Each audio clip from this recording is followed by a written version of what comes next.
নির্বাচিত হলে সবার আগে তৃণমূল ও ঢাকার মাঠে নজর দিতে চান সহসভাপতি প্রার্থী নাসের শাহরিয়ার জাহেদী।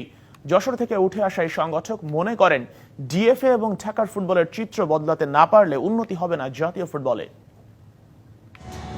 ২৬ অক্টোবর বাফুফের নির্বাচন। এবার যেখানে প্রার্থী হিসেবে দেখা মিলেছে বেশ কিছু নতুন মুখের। সহসভাপতি পদে তাদেরই একজন নাসের শাহরিয়ার জাহেদী। নির্বাচনে নতুন মুখ হলেও তার অজানা পরিচয়, তিনি তৃণমূলের সংগঠক। যশোরের শামসুল হুদা ফুটবল একাডেমির প্রতিষ্ঠাতা সভাপতি। দীর্ঘদিন থেকেই পরিচালনা করে আসছেন এই একাডেমি। তার একাডেমির ফুটবলাররা ছড়িয়েছেন ঢাকা থেকে আর্জেন্টিনার ক্লাবেও।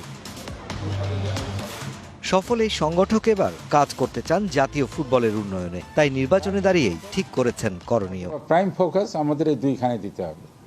একদিকে ডিএফএ কে তুলে আনতে হবে, ডিএফএ এর জন্য মাঠের ব্যবস্থা করতে হবে, তাদের চার্টার অফ অ্যাক্টিভিটিস দিয়ে দিতে হবে এবং সেটার জবাবদিহিতা থাকতে হবে। ঢাকার লিগগুলো যেন প্রাণবন্ত হয়, সেজন্য যা যা করণীয় সেটা করতে হবে। 65% পর্যন্ত বিদ্যুৎ বিল সাশ্রয় করে আপনাকে রাখে প্রশান্তিতে। ওয়ালটন ফ্যান হাওয়া বদলে দেয়। শাহরিয়ার জাহেদী মনে করেন, যারা ফুটবল ভালোবাসেন তারা ফুটবলের কাজ করবেন নিরলস, হোক সে ফেডারেশনের কর্তা হয়ে বা বাইরে থেকে।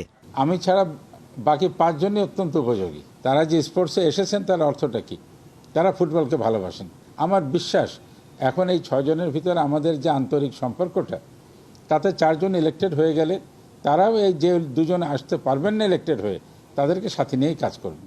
বাফুফের এই নির্বাচনে নাসের শাহরিয়ার জাহেদীর রয়েছে বেশ কয়েকজন শক্ত প্রতিপক্ষ।